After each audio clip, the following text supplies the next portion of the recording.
هل تجزون الا ما کنتم تعملون، تمہیں جو بدلہ ملے گا، جو تمہیں پہنچے گا اس دن، وہ تمہارے اپنے کام ہوں گے، مگر کیا فرمایا؟ تمہیں کیا بدلہ ملے گا؟ مگر اسی کا جو تم کرتے تھے۔ میں نے بزرگوں سے ایک جملہ سنا، سمجھنے کے لیے بہت اچھا، کہ جی آگ کی تلاش تھی کسی کو کہ میں پانی گرم کر لوں، تو اس نے ادھر ادھر ڈھونڈنا شروع کیا، مجھے کہیں سے آگ مل جائے۔ کہتے ہیں اس نے دوزخ سے آگ مانگی، مجھے ادھر آگ نہیں مل رہی، تھوڑی سی آگ دے دے میں پانی گرم کر لوں۔ تو دوزخ سے جواب ملا، میرے پاس آگ نہیں ہے، لوگ اپنی آگ خود لے کے آتے ہیں۔ جو گناہگار ہیں اپنے گناہوں کی آگ لے کے خود آتے ہیں۔ مہربانی،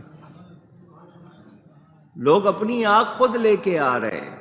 تو اس سے آپ اندازہ کر لیں، ہمیں میچ باکس جس کو ماچس کہتے ہیں ہم لوگ، وہ جب جلائیں ہلکی سی اس کی ہلکی سی تپش ہماری کھال پہ لگ جائے تو ہمیں تکلیف ہوتی ہے، معمولی سی ہے وہ۔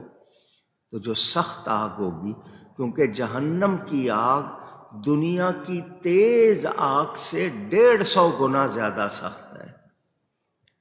یہاں پر آپ کے ہاں گریڈ ہے نا، کہ یہ اتنی آگ ہے، یہ اتنی ہے، جو ہائی گریڈ ہے آپ کا آگ کا، فائر کا دنیا میں، اس کو 150 ٹائمز 150 مرتبہ ضرب دے دو، ملٹی پلائی کرو، اتنی سخت آگ ہے وہ۔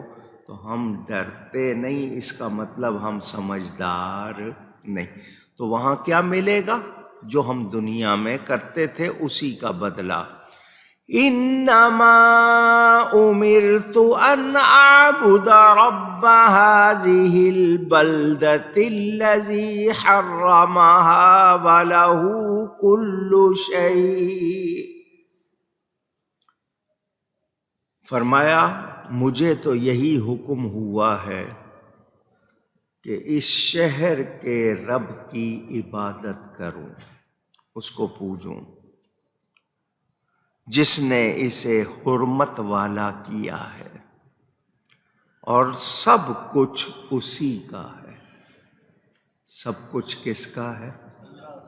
کہیے گا محبت سے، اللہ کا ہے۔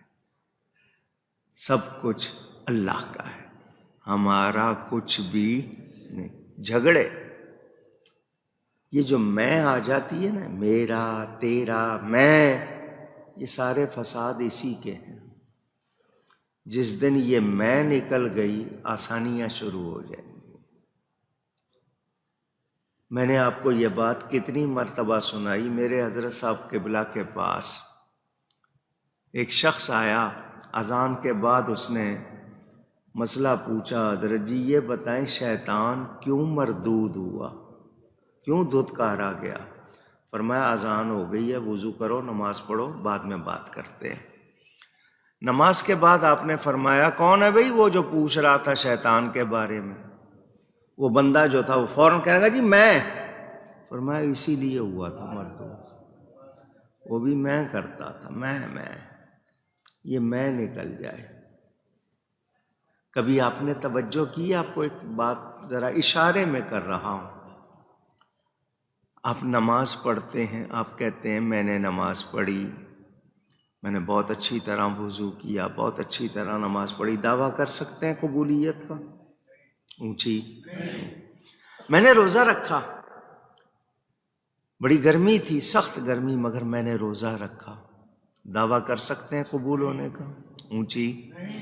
میں نے جی 1,00,000 روپے صدقہ کیے، خیرات کی، دعویٰ کر سکتے ہیں؟ حج کیا جی، میں گیا حج پر، بہت خرچہ کیا میں نے، بڑی محنت کی، پیدل بھی چلا، یہ بھی کیا، دعویٰ کر سکتے ہیں؟ اونچی۔ کیوں؟ ہر جگہ میں موجود، ہر جگہ میں درود شریف پڑھتے ہیں ہم، کیا کہتے ہیں؟ اللہم صلی علی سیدنا و مولانا محمد، اے اللہ درود و سلام بھیج ہمارے پیارے نبی پاک صلی اللہ علیہ وسلم پر، اے اللہ درود بھیج، اے اللہ، اے اللہ۔ آپ نے میں ختم کر دی یہاں سے آپ نے میں ختم کر دی، اے اللہ درود بھیج۔ دعویٰ کر رہا ہوں کہ قبول ہے، کیونکہ اس میں نہیں ہے۔ اللہ تعالیٰ نے بھی درود میں ہم بھیجتے ہیں، وہ اللہ کی شان، وہاں میں اور تو نہیں ہے۔ تو ہم جھگڑتے ہیں میں اور تو کے لیے، ہماری ساری جتنی محنتیں، مجھے یہ مل جائے، میرا یہ ہو جائے، میں وہ ہو جاؤں، جی مجھے کوئی عہدہ مل جائے، پرمٹ مل جائے، مکان مل جائے، سامان مل جائے، شان مل جائے، میں میرا یہ ہو جائے، یہ میرا کرتے اپنے کتنے ہوتے ہیں، ان کو ہم اپنے سے دور کر دیتے ہیں۔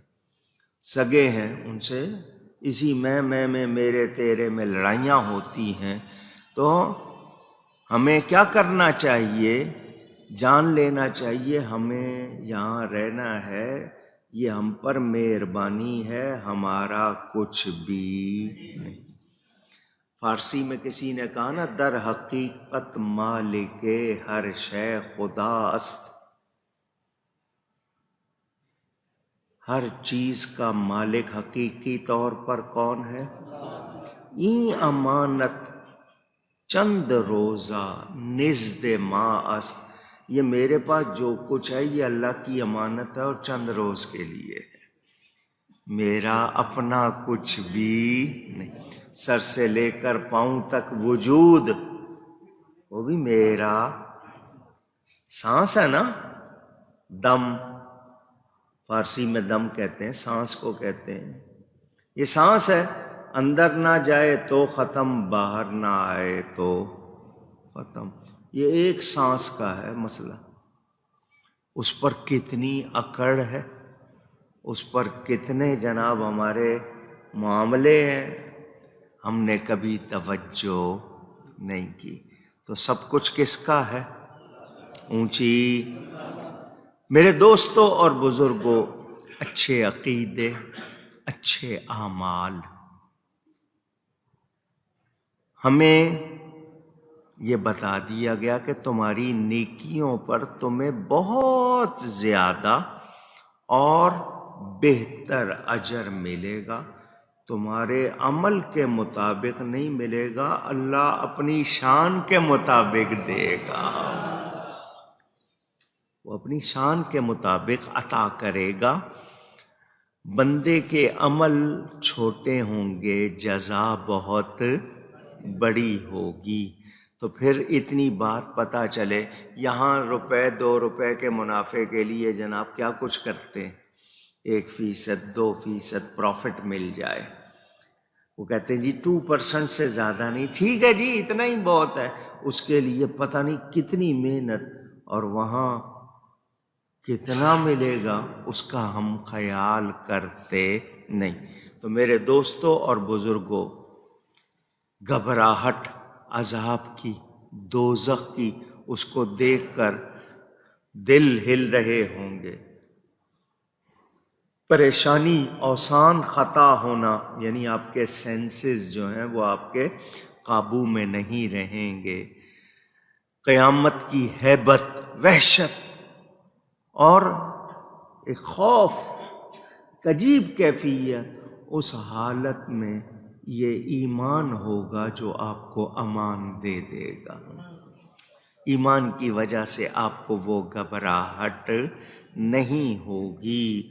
یہ نیک کا مسلمان بھی جو بہت اعلیٰ درجے کا نہیں ہے، اس کی گھبراہٹ اگر ہوگی بھی تو کم ہوگی، لیکن جو خاص الخاص ہے ان کو بالکل بھی نہیں ہوگی۔ تو ہم یہ سوچتے ہیں کہ جی ہم خاص کیسے بنیں، ہم خاص کیسے بن سکتے ہیں؟ تو اللہ کے خزانے میں کوئی کمی نہیں ہے، اور رستہ کسی کے لیے بند نہیں ہے۔ ہم تو مائل بکرم ہیں، کوئی سائل ہی نہیں، کوئی آئے تو صحیح۔ وہ خود آسمان دنیا پر آدھی رات کے وقت اعلان فرماتا ہے کوئی مانگنے والا ہے، کوئی لینے والا، اور ہم لگے ہوئے ہیں کھیل کود میں، تماشوں میں، نیند میں غافل۔ تو ہم بے پرواہ ہوئے ہیں، حالانکہ بے پرواہ تو اس کی ذات ہے، ہمارے اندر تو پرواہ ہونی چاہیے اور ہم بے پرواہی دکھا رہے ہیں، تو یہ گھاٹے کا معاملہ ہے۔ اے انسان جاگ، اللہ کو یاد کر، تو اس کو تھوڑا سا یاد کرتا ہے وہ تجھے بہت زیادہ نواز دیتا ہے۔ ماں باپ کی تھوڑی سی خدمت کرو، بزرگوں کی تھوڑی سی خدمت کرو، کتنی دعائیں ملتی ہیں، چھوٹی سی بات سے وہ ہمیں کتنا نواز دیتے ہیں۔ تو جس رب کے بندوں میں اتنی مہربانی ہے، اس رب میں کتنی مہربانی ہوگی، سوچنا چاہیے مجھے اور آپ کو، غور کرنا چاہیے میرے دوستوں اور بزرگوں۔ جنرل شفیق الرحمان صاحب میڈیکل کے تھے، حالانکہ فوج میں رہے، نیوی میں رہے، وہ اس علاقے بہاول نگر کے قریب ہارون آباد کے تھے، دوست تھے، بزرگ تھے۔ مجھے انہوں نے ایک بات سنائی، کہنے لگے ان کی والدہ جب عمر رسیدہ، جس کو آپ بوڑھے ہونا کہتے ہیں، بوڑھی ہو گئیں، تو انہوں نے بچوں کو بلا کے کہا وہ مجھے معاف کر دینا، میں نے تمہیں کچھ سخت سست کہا۔ تو وہ جنرل صاحب کہتے ہیں مجھے میری ماں نے کہا بچپن میں ایک مرتبہ میں نے تجھے ہاتھ مارا تھا تو میرے ہاتھ میں کڑا تھا، سونے کا کڑا پہنتے ہیں نا، چوڑی ہوتی ہے تو ذرا تھوڑی موٹی ہو تو اس کو کڑا کہتے ہیں، میں نے تجھے ہاتھ مارا تھا، شاید میرا کڑا تجھے لگ گیا ہوگا، شاید تجھے تکلیف ہوئی ہو، بیٹا مجھے معاف کر دے۔ وہ بات یہ سنا رہے تھے، میں حیران کہ ایک ماں میں اتنی مہربانی ہے، جو کروڑوں ماؤں سے بڑھ کر مہربان رب ہے، اس میں کتنی مہربانی ہوگی، سوچا جائے، غور کریں۔ ہم اس کو مانتے نہیں ہیں جیسا ماننا ہے، اللہ کو مانتے ہیں، اللہ کی نہیں مانتے، کیوں بھائی، ایسا کیوں ہے؟ تو مجھے اور آپ کو خیال رکھنا چاہیے۔ اللہ تعالی توفیق دے تو ہر وقت اللہ کو یاد کیا کرو، ہمارے پاس ہمارا کچھ بھی نہیں، کچھ بھی نہیں۔ دوزخ، جنت، اس کو تو ابھی آپ سے، یہاں ہم نے اپنی دوزخ خود بنا لی ہے اپنے اعمال سے، تو یہ اپنے اعمال ہی ہے نا، آپ اپنے لیے آسانی کریں یا اپنے لیے مشکل کریں۔ میرے دوستوں اور بزرگوں، جس کا خاتمہ ایمان پر ہوگا، جس کا یہ میں بار بار کہلوا رہا ہوں، یاد کریں، جس کا، یہ آخری وقت بڑا سخت ہوتا ہے، شیطان اچھوں کی محنت برباد کرنا چاہتا ہے، وہ نہیں چاہے گا کہ آپ ایمان کے ساتھ جائیں، تو اپنے ایمان کی حفاظت اور خاتمہ بالخیر مانگیں۔ آپ خاتمہ بالخیر لے کر جائیں تو پھر آپ کو وہ گھبراہٹ نہیں ہوگی، آپ امان میں آ جائیں گے۔ یہ ایمان ہے جو امن دیتا ہے اور امان دیتا ہے۔ میرے دوستوں اور بزرگوں، جن کو اوندے منہ دوزخ میں گرایا جائے گا، ان کے لیے پتہ چل گیا کہ وہ کون ہیں، وہ ایمان والے نہیں ہیں۔ تو ایمان کی قدر و قیمت معلوم ہوئی کہ یہ ایمان ہمیں کتنی چیزوں سے بچاتا ہے، کتنے خطروں سے بچاتا ہے، یہ ایمان کتنا اہم ایک بات۔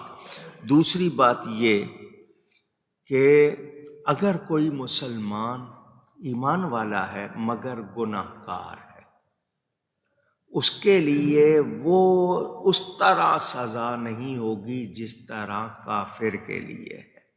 سزا تو ہے، گناہ گار کے لیے سزا ہے، مگر کافر کی سزا اور مسلمان کی سزا میں فرق ہوگا۔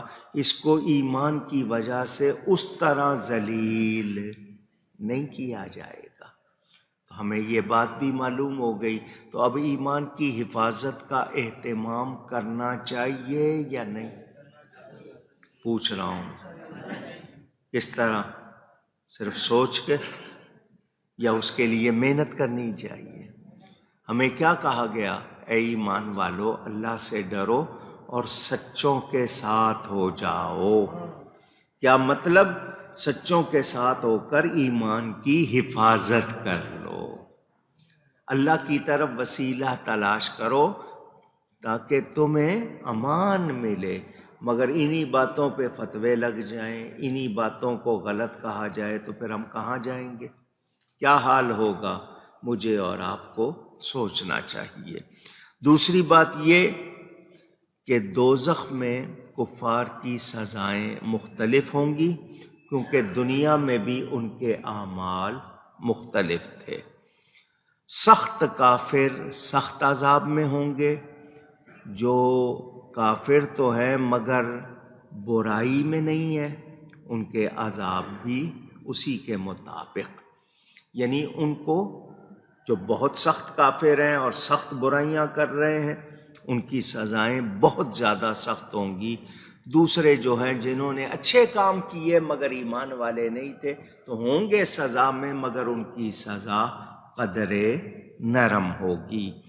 دوسری بات یہ کہ کافروں کے بچے جو بالغ ہونے سے پہلے وفات پا گئے، سمجھدار ہونے سے پہلے وفات پا گئے، وہ دوزخ میں اس طرح عذاب نہیں دیے جائیں گے، کیونکہ دوزخ کا عذاب دو وجہ سے ہے، یا تو ایمان نہیں ہے اور یا پھر بدکاریاں کی ہیں، تو وہ کم سن ہوں گے، ابھی سمجھدار نہیں ہوئے، ان کو ایمان کی سمجھ نہیں آئی۔ ہاں، جس کو ایمان کی سمجھ آ گئی پھر قبول نہیں کیا، اس کے لیے رعایت نہیں ہے، ذہن میں رکھیے گا۔